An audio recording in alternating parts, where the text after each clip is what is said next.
வாசிங்கள். அப்போஸ்தலனாகிய பவுல்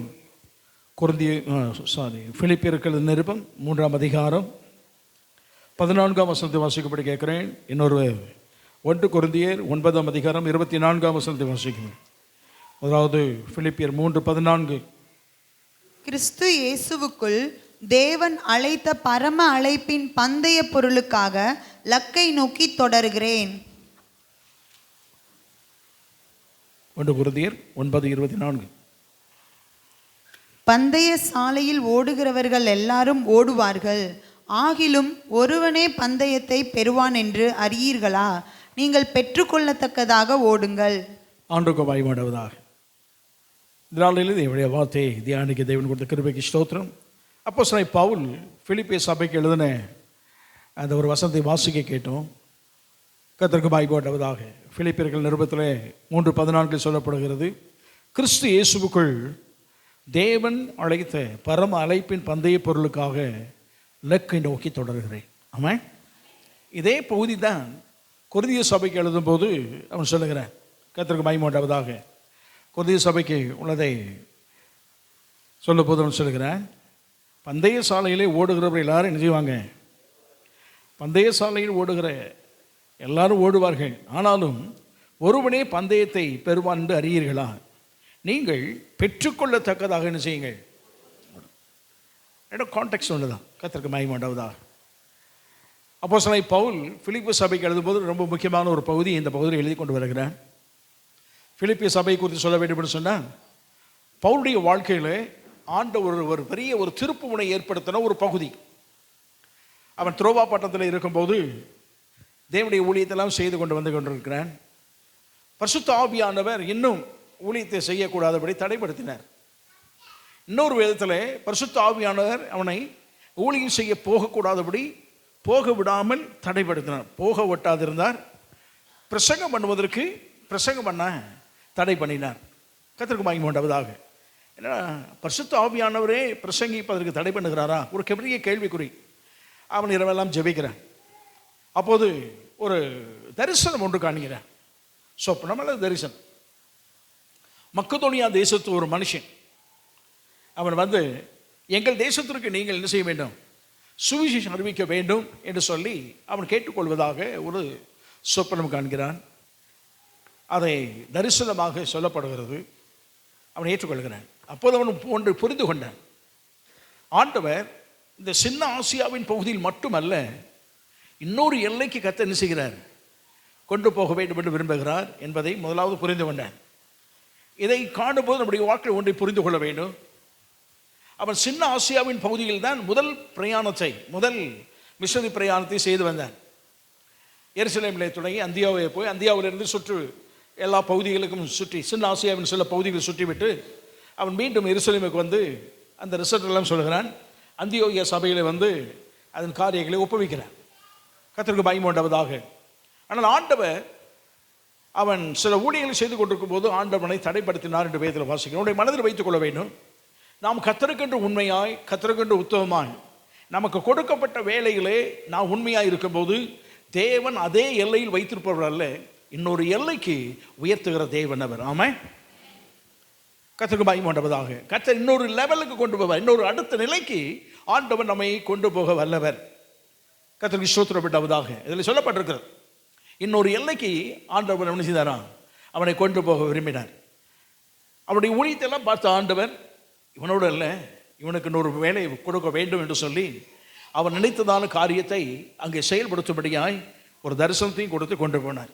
அது மக்கதோனியா தேசம் என்று சொல்லப்படுற காரணம் என்ன சொன்னால், ஐரோப்பா கண்டம் முழுவதும் முதலாவது கிரேக்கராலே ஆளுகை செய்யப்பட்டது.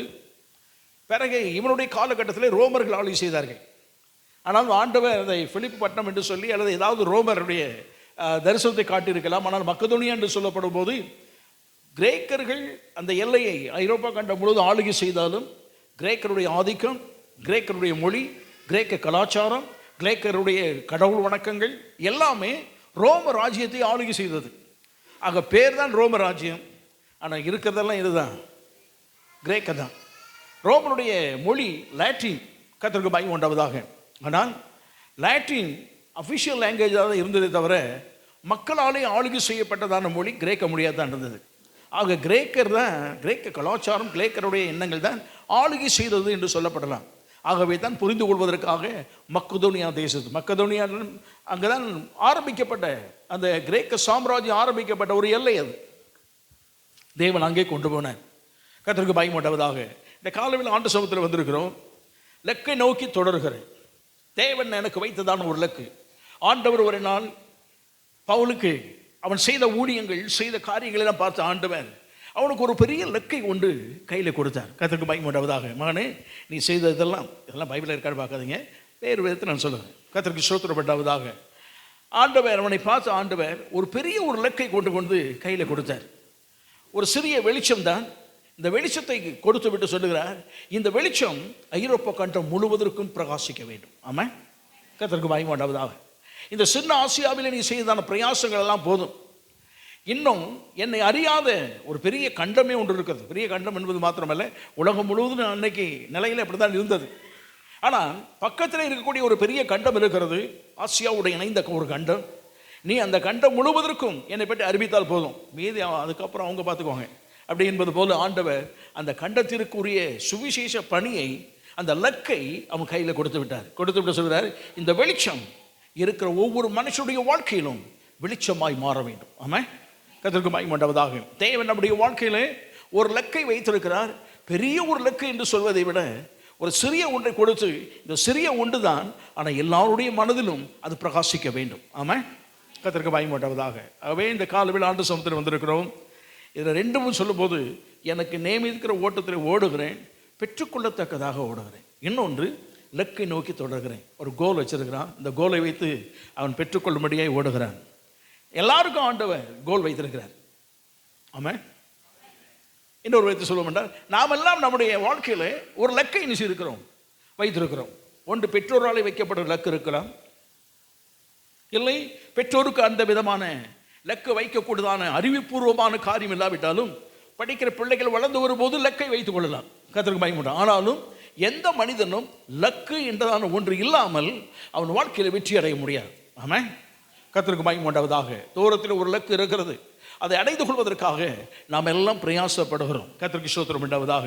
ஆனால் இந்த காலவேளையில் லக்கு நிறைய இருக்கிறது. நம்ம எந்த லக்கை எல்லாம் வைத்துக் கொள்ளலாம் என்பது ஒரு பகுதி இருக்கிறது. ஆனால் இன்னொரு விதத்தில் அந்த லக்கை அடைந்து கொள்வதற்கு போராடி போய் கொண்டிருக்கிறோமே, அந்த லக்கை அடையக்கூடாதபடி ஏற்படக்கூடிய தடைகள். ஆமாம், hindrances to reach the goal. தடைகள், அதாவது லக்கை அடைய விடாமல் தடுக்கும் தடைகள். கர்த்தருக்கு பயமுண்டாவதாக. நம்முடைய வாழ்க்கையிலே எல்லாருக்கும் லக்கு இருக்கிறது. ஆவிக்குரியவனாக இருந்தாலும் சரி, உலக ரீதியாக இருந்தாலும் சரி, எல்லா மனுஷரும் அவரவர் தங்கள் வாழ்க்கையில் நினைக்கிறார்கள், லக்கை வைத்துக் கொள்கிறார்கள். கர்த்தருக்கு பயமுண்டாவதாக. Every person has different goals, either worldly or spiritually. ஆவிக்குரியதாக இருக்கலாம், அல்லது எதாக இருக்கலாம், உலக ரீதியாக இருக்கலாம். ஆனால் கட்டாயம் அவரவருக்கு கட்டாயம் என்ன இருக்குது, கோல் இருக்குது. அதான் சொல்லுறான், நான் லக்கை நோக்கி தொடர்கிறேன். சும்மா ஆயத்தில் சிலம்பம் பண்ணுகிறவரா என்ன செய்யலை, நான் சொல்ல இருக்கிறேன். சிலம்பம் பழகுவதற்கு அவன் செய்வான். பழக்கம் என்பது, அதாவது பயிற்சி என்பது வேறு. ஒரு சண்டைக்கு போயிட்டு அந்த மனிதனை நான் சிலம்பத்தில் அவன் வெற்றி பெற வேண்டும் என்று சொல்லி இருக்கிற ஒரு மனுஷன், அவன் அங்கே நிப்பாட்டி சும்மா இங்கே சுற்றி இருந்தால் என்ன கிடையாது, பிரயோஜனம் கிடையாது. லக்கு என்னது, ஒன்று வெற்றி அடையணும், இல்லைனா என்ன செய்யணும், தோற்றாலும் பரவாயில்லை, ஆனால் மறுபடியும் போராடி என்ன செய்யலாம், வெற்றி பெறலாம்.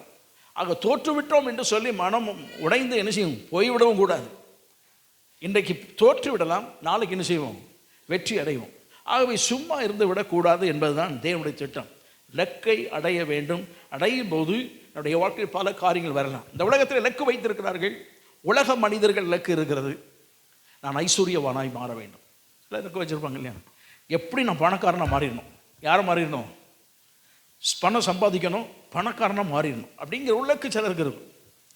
சிலருடைய வாழ்க்கையில் நல்லா படிக்கணும், எங்கள் பெற்றோர் அல்லது எங்கள் உறவுகளிலே யாரும் படித்தவங்க இல்லை, நான் கட்டாயம் என்ன செய்யணும், படிக்கணும், படித்து நல்ல ஒரு நிலைக்கு வரணும், உயர்ந்த ஒரு படிப்பு. ஒன்று மெடிக்கலில் போகணும், இல்லை இன்ஜினியராக போகணும், இல்லை பொலிட்டிக்கலில் போலீஸ் டிபார்ட்மெண்ட்டில் போகணும், இல்லை அஃபிஷியலாக ஐஏஎஸ் ஐபிஎஸ் இந்த மாதிரி எல்லாம் அவங்க லெக்கு வைக்கிறாங்க. இதெல்லாம் லெக்கு அடைய வேண்டும். ஒரு ஹையர் லெக்கர் வச்சுக்கிறாங்க, இதுக்காக போராடுறாங்க. கர்த்தருக்கு பயன்படுற முன்னேறி போக வேண்டும் என்ற எண்ணங்கள் இருக்குது. ஆனால் எந்த மனிதனாக இருந்தாலும் சரி, அப்போ லெக்கு இல்லாமல் என்ன செய்ய முடியாது, முன்னேற்றம் என்பதை அடைய முடியாது. முன்னேற்றம் என்பது வாழ்க்கையில் இருக்காது. கர்த்தருக்கு பயன்படுவதாக சில பணக்காரனாக வேண்டும், சிலர் படிப்பில் பெற்றுக்கொள்ள வேண்டியதை இலக்கு வைப்பாங்க, சில ஸ்போர்ட்ஸில் இருக்கும். கர்த்தருக்கு பயன்படுவதாக இப்போல்லாம் நம்ம பார்க்குறோம், ஸ்போர்ட்ஸு இப்போ தான் முடிஞ்சுது, ஒலிம்பிக் முடிஞ்சது. அதில் எந்த இது இருக்கட்டும், ஒலிம்பிக்கில் எத்தனையோ விளையாட்டுகள் இருக்குது, நூற்றுக்கணக்கான விளையாட்டு இருக்குது. ஆனால் உலகம் முழுவதும் ரொம்ப கண்ணோக்கி பார்க்குறது எது தான் பார்ப்பாங்க, 100 மீட்டர்ஸ் தான். உலகத்தில் யார் ஃபஸ்ட்டு அப்படிங்கிறது தான் என்ன செய்யணும். மற்றதெல்லாம் வெற்றி பெற்றவங்களும் பாராட்டுவாங்க, அதெல்லாம் கோல்டு மெடலாம் கிடைக்கும். ஆனால் கருத்துண்டி பார்ப்பது எது தான், 100 மீட்டர்ஸ் தான். எல்லாம் பார்க்குறதெல்லாம் உலகமே இப்படி பார்க்கும். அன்னைக்கு பார்க்குறதான மக்களுடைய தொகையே அதிகமான விஷயம் இருக்கும். ஆனால் ஒரு மனுஷன் இருந்தான், உசைன் போல்ட், அடுத்து 4 வருஷமாக வந்தான், 2-3 வருஷமாக வந்தான், இன்னைக்கு தான் இருக்கிற எல்லாத்தையும் அடிச்சுட்டு வந்தான். ஓய்வு பெறப்போகிறேன்னு அறிவிச்சிட்டான். இந்த தடவை வெற்றியோடு போகணுங்கிற ஒரு மன போராட்டம் இருந்தது. ஆனால் அந்த லக்கை அவன் அடையக்கூடாது என்பதற்கு இன்னொரு லக்கை ஒரு தேசம் 2 பேருக்கு நிர்ணயித்து கொடுத்துச்சு. கட்டாயம் வாங்கிட்டு வந்துடணும், இதை நம்ம உசைன் போட்டு கொடுக்கக்கூடாது அப்படின்னு சொல்லி அவங்களும் போராடினார்கள். 1 செகண்டில், 1/4 செகண்ட், அரை செகண்ட் தான் டிஃப்ரெண்ட். 1 செகண்டில், அது செகண்ட் சொல்லக்கூடாது, புரிந்து கொள்வதற்காக சொல்லுகிறேன். 1 செகண்ட்னா இப்படி சொடக்கட்டு விடுற ஒரு நேரம் அப்படின்னா. ஆனால் அதுக்குள்ளே 10 பங்காக பிரித்து வச்சுருக்கலாம். அந்த 10 பங்கில் ஒருத்தன் 3 பங்கு முந்தி வந்துட்டான், இன்னொருத்தன் 6 பங்கு முந்தி வந்துட்டான், இவன் 9ஆம் பங்கில் இருந்தான். ஒவ்வொருக்கும் ஒவ்வொரு 3 டிஃப்ரெண்ட் தான் இருந்தது. இவன் 3ஆவது தான் வந்தான். ஆனாலும் அவனை வாழ்த்தி விடைபெறக்கு ஒருத்தர் எடுத்தாங்க. அவனை கோல் இவ்வளோ நாள் பெற்றுக்கொண்டான். ஆனால் இன்னொருத்தருக்கு கோல் வச்சாங்க. இன்னைக்கு நேற்று வச்சாங்கன்னு நினைக்கிறீங்களா? ஒலிம்பிக் முடிஞ்சிருச்சு. இனி நம்ம நாடை பொறுத்த மட்டும் இனிமேல் ஒலிம்பிக்குன்னு அறிவிப்பு கொடுப்பாங்க பாருங்கள், இத்தனாம் தேதி வருதுன்னு. அன்னைக்கு தான் ப்ராக்டிஸே என்ன செய்யும், நடக்கும். ஆனால் மற்ற நாடுகள்லாம் இன்றைக்கி ஆரம்பிச்சிருவாங்க. 4 வருஷம் கழித்து கோல்டு மெடல் எடுக்கணும் அப்படிங்கிறதுக்காக இன்றைக்கே என்ன செய்வாங்க, அவன் ஆரம்பித்து போராடுவாங்க. ஸ்போர்ட்ஸில் நான் பெரிய ஆளாக வரணும், நல்ல ஃபுட்பால் பிளேயராக வரணும், அதாக வரணும், இதாக வரணும், ஒன்றா பிரயாசப்படுவாங்க. கர்த்தருக்கு பயன்படுவதாக ஒவ்வொருத்தரும் பெரிய ஆளாக வரணும், ஒரு கோல் வச்சுருப்பாங்க கட்டாயம். அதே போல் நிறைய ஒவ்வொரு பகுதியில் சொல்லிகிட்டே போகலாம். இதே போல் ஆவிக்குரிய எல்லையிலும் இருக்கிறது. ஆவிக்குரிய எல்லையிலும் தேவனை ஆராதிக்கிற ஜனங்களுக்கு ஒரு எண்ணம் இருக்கும், அவர் நல்ல ஜெபம் பண்ணுறோன்னா மாறணும். ஜெபம் பண்ணுறோன்னா மாறணுங்கிறது ஒரு சிலருக்கு இலக்கு. எப்போ பார்த்தாலும் பாருங்கள் ஜெபம் பண்ணிகிட்டு இருப்பாங்க. சில கேஸு வேலை வெட்டிக்கு போகாமல் கள்ளத்தனம் பண்ணுறதுக்கு ஜெபம் பண்ணுவாங்க. அந்த கேஸெல்லாம் கொண்டு வரலண்ணா, இங்கே தான் இருக்கீங்களா, என் கூட வரணும். ஆமாம், வீட்டை வேலை செய்யாமல் எங்கேயும் வேலை செய்யாமல் இருக்கிறதுக்காக எது ஜெபம் பண்ணுவாங்க, என்ன செய்வாங்க, அந்த ஜெபத்தை நான் சொல்கிறேன். வாழ்க்கையில் அவங்க இயற்கையாகவே நல்ல ஜெபம் பண்ணணும். வேலை தான் பார்ப்பாங்க, ஹார்ட் ஒர்க் இருக்கும், அங்கே வேலை இந்த வேலை நல்லா இருக்கும். ஆனாலும் ஜெபம் பண்ணுறதுக்கு நிறைய எடுத்து நினச்சிவாங்க. எப்படி நான் ஜெபிக்கிறவனா இருக்கணும். அவனை பாருங்கள், ஜெபம் பண்ணிகிட்டே இருப்பாங்க. ஆண்டோடைய பிரசன்னம் வல்லமை அவங்களோடு இருப்பதை பார்க்கலாம். சில நல்ல வேயத்தை என்ன செய்ய முடியும், ஃபிங்கர் டிப்ஸ் வைக்கணும். எந்த அதிகாரம், எந்த வசனம், எந்த நேரத்தில் எப்போ கேட்டாலும் எடுத்து கொடுக்கக்கூடிய அளவுக்கு வேத வசனம் என்ன செய்யணும், தெரியணும். படிச்சுட்டே இருப்பாங்க, வேதத்தை வாசிச்சுட்டே இருப்பாங்க. கர்த்தருக்கு பாய்க்க மாட்டாதான். அவங்க மொபைல் பைபிள் மாதிரி வசனத்தை கேட்டால் என்ன செய்வாங்க, அங்கே சொல்லிடுவாங்க. அப்படி இருக்கும். அப்படி சிலருக்கு ஒரு வாஞ்சை இருக்கும். கர்த்தருக்கு பாய்க்க மாட்டாவதா. இன்னொரு நான் ஒரு நல்ல பைபிள் காலேஜை பொறுத்தவரையில் அங்கே போய் கேட்டோம்னா நான் நல்ல ஒரு ப்ரீச்சராக மாறணும், நல்ல பிரசங்கியாராக மாறணும் அப்படிங்கிற ஒரு எண்ணங்கள் வரும். சிலர் நல்ல வரங்களை பெற்றுக்கொள்ள வேண்டும், அதை அடையிறதுக்கு ஆசீர்வாதம் வைக்கணும், எனக்கு இந்த வரம் வேண்டும். இப்படி ஆவிக்குரிய எல்லையிலும் இதே போல் பல இலக்குகள் வைத்துக் கொள்வர் உண்டு. எப்படி உலக ரீதியாக வைத்துக் கொண்டாலும் சரி, ஆவிக்குரிய எல்லையில் வைத்துக் கொண்டாலும் சரி, எந்த மனிதனாக இருந்தாலும் அவன் இலக்கை சுலபமாய் அடைந்து கொள்வது இல்லை. ஆமாம், இங்கே தான் இருக்கீங்களா? ஆகவே இவன் சந்திக்கிற பல தடைகள் இருக்கும். அந்த தடைகளை எல்லாம் தாண்டி தான் செய்ய வேண்டியது இருக்குது, போக வேண்டியது. கிறிஸ்தவ வாழ்க்கையின் ஓட்டம், சொல்லப்போனால் கிறிஸ்தவ வாழ்க்கையின் ஓட்டமை தடை தாண்டி ஓட்டம். அதுக்கு பேர் என்ன பேர்? தடை தாண்டி ஓட்டம் தான். கர்த்தருக்கு பயப்படுவதாக. ஆகவே நம்முடைய வாழ்க்கையில் தடைகள்லாம் தாண்ட வேண்டியது இருக்குது. தடைகள்லாம் வரத்தான் செய்யும். பவுலுடைய வாழ்க்கையில் எடுத்துக்கொள்ள நிறைய இருக்குது. கர்த்தருக்கு பயப்படுவதாக. பவுலுடைய வாழ்க்கையில் சொல்லிட்டு போக விரும்புகிறேன். பவுலுடைய வாழ்க்கையில் பிரச்சனை இல்லையா? ஆண்டவர் அவனுக்கு கையில் கொடுத்தார். போப்பா, த்ரோவா பட்டத்துலேருந்து நீ அங்கே உனக்கு தரிசனம் கொடுத்துட்டேன், நீ ஐரோப்பா கண்டத்துக்கு போகிற, எப்படி இருக்கும் பாருங்க. அவனுக்கு காலை தூக்கி விட்ட மாதிரி இருக்கு. எவருக்குமே இன்னொரு விதத்தை சொல்லணும்னா, இந்த இங்கே இருக்கக்கூடியதான அப்போஸ்தலருக்கு கூட கிடைக்காத ஒரு சான்ஸ் யாருக்கு கிடைச்சிருக்கு? எனக்கு கிடைச்சிருக்கு. சரி, யாருக்குமே கிறிஸ்தவ உலகத்தில் கிடைக்காத ஒரு சான்ஸ் எனக்கு கிடைச்சிருக்கு. ஆண்டவர் சொல்றாரு, ஐரோப்பா கண்டத்துக்கு போகணும், முதல் வெளிப்பாடு எனக்கு தான் கொடுத்துருக்காரு அப்படின்னு ரொம்ப பெருமைப்பட்டுக்கிட்டு அப்படி இருந்துட்டு உட்காந்துட்டே இருந்தான்னா வேலை நடக்காது. சொன்ன உடனே புறப்பட்டான். போன உடனே அவனுக்கு வரவேற்பு இருந்துன்னு நினைக்கிறீங்களா? நீங்கள் ஒரு இலக்கை வைத்து கொண்டால் அதை அடைந்து கொள்ள போகும்போது, போராடும் போது, அல்லது அடைந்து கொள்வதற்கு ஓடும்போது கட்டாயம் நீங்கள் முதலாவதாக பிரச்சனையை தான் சந்திப்பீங்க. ஆமாம், இங்கே தான் இருக்கீங்களா? அங்கே போனால் ஏற்கனவே 2-3 ஜெப குழுக்கள் அங்கே இருக்குது. ரீதியால் போன்றதான ஜெப குழுக்கள் அங்கே இருக்குது. உட்காந்து ஜெபம் பண்ணுறாங்க. இயேசுவை பற்றி அதிகம் கொஞ்சம் தெரியும், ஜெபம் பண்ணுவாங்க. அவங்களுக்கு பைபிள் கிடையாது, நியாயப்பிரமாண புத்தகம் தான் வாசிச்சிருப்பாங்க. அவங்களுக்கு பைபிள்லாம் கொடுக்கப்படலை, கிடையாது. நம்ம வைக்கிற நியூ டெஸ்ட்மென்ட் அப்போது எழுதப்பட்ட நிருபங்கள்லாம் ஒன்றும் கிடையாது, சுவிசேஷ புத்தகம் கிடையாது, பிரசங்கங்கள் தான். யோசித்தாங்க, ஜெபம் பண்ணிகிட்டே இருந்தாங்க. இவன் அங்கே போனான், ரீதியால் வீட்டுக்கு போனான். அங்கே தங்கி சுவிசேஷம் அறிவிக்க புறப்பட்டு போயிட்டான், குழுவாகி போயிட்டான். ஒரு அற்புதம் செய்தான், அதான் பிரச்சனை. அற்புதம் செய்தனால பிரச்சனையா? தேவன் ஒரு கோல் வைத்து அடைய வேண்டும் என்று சொல்லி வைத்து விட்டால் நம்முடைய வாழ்க்கையில் எல்லாம் சாதகமாக இருக்குன்னு சொல்லக்கூடாது, நினைக்கக்கூடாது. சாதகமாக இருந்தால் தான் போவேன்னு சொல்லக்கூடாது. பிரச்சனைகள் இருந்தாலும் அதை தாண்டி போராடி மேற்கொண்டு முன்னேறி போக வேண்டும். ஆமாம், அவனை சிறைச்சாலைக்குள்ளே போட்டார்கள். சிறைச்சாலைக்குள்ளே இருந்தவன் அடித்து நொறுக்கி செத்துருவான் தான் தூக்கி போட்டாங்க. அதோடு அவன் காலி அப்படின்னு.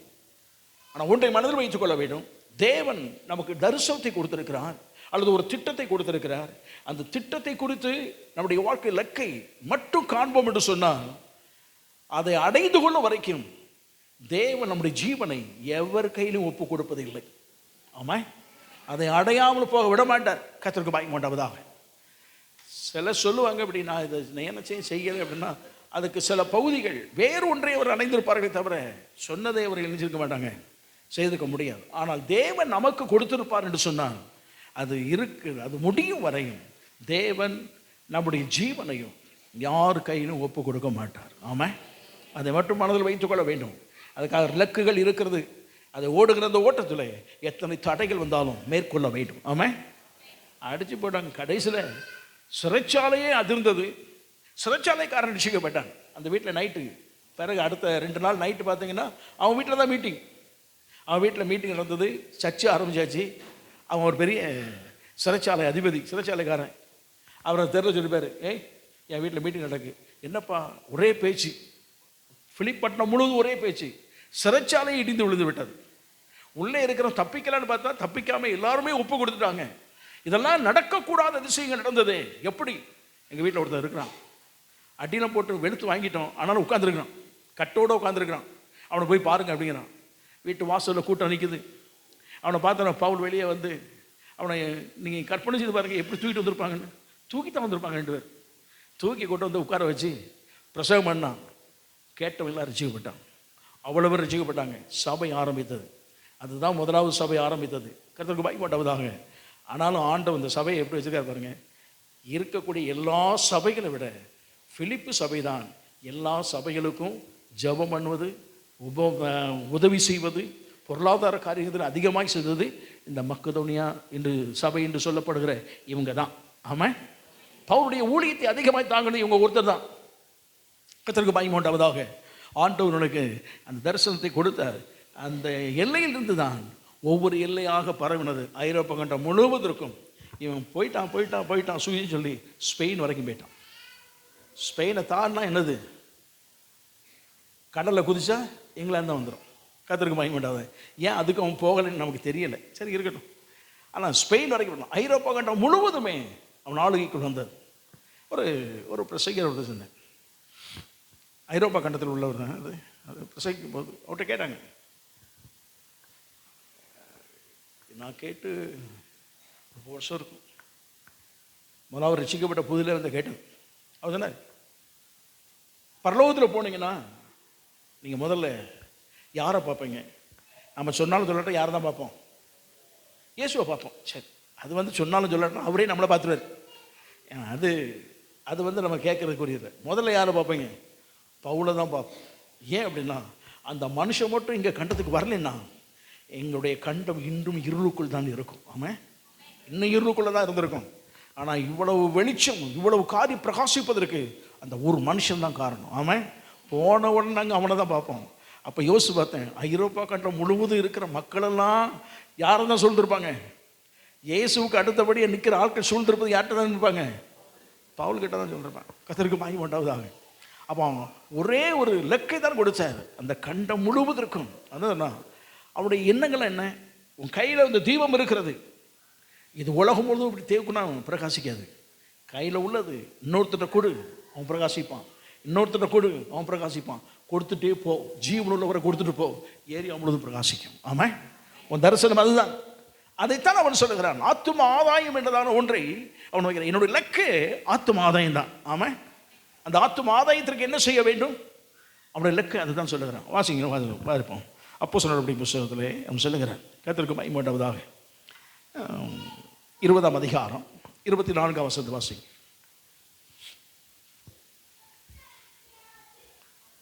ஆகிலும் அவைகளில் ஒன்றையும் குறித்து கவலைப்படேன். என் பிராணனையும் நான் அருமையாக எண்ணேன். ஒன்றை குறித்து கவலைப்பட மாட்டேன், பிராணனை குறித்து கவலைப்பட மாட்டேன். என் ஓட்டத்தை சந்தோஷத்தோட முடிக்கவும் தேவனுடைய கிருபையின் சுவிசேஷத்தை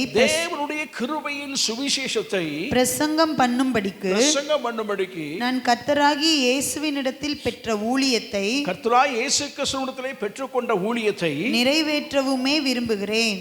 அவனுடைய ஆம்பிஷன், அவனுடைய கோல், அவனுடைய விருப்பம், அவனுடைய இலக்கு என்ன அப்படின்னா, சுவிசேஷத்தை இயேசுவிடத்திலிருந்து நான் பெற்றுக்கொண்டேன்.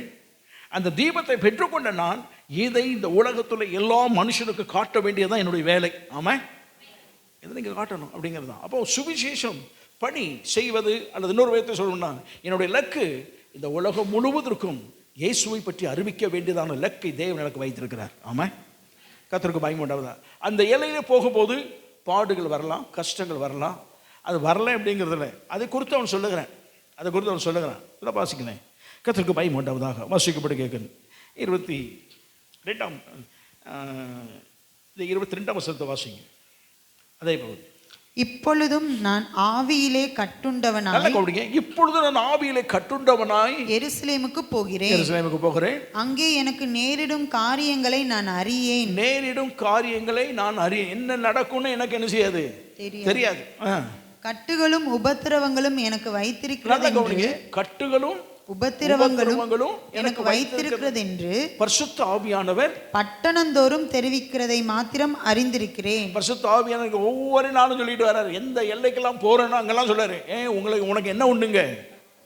கட்டுகளும் காவலும் உபத்திரமும் அடியும் மிதியும் எல்லாம் உண்டு, நீ தடந்து போ.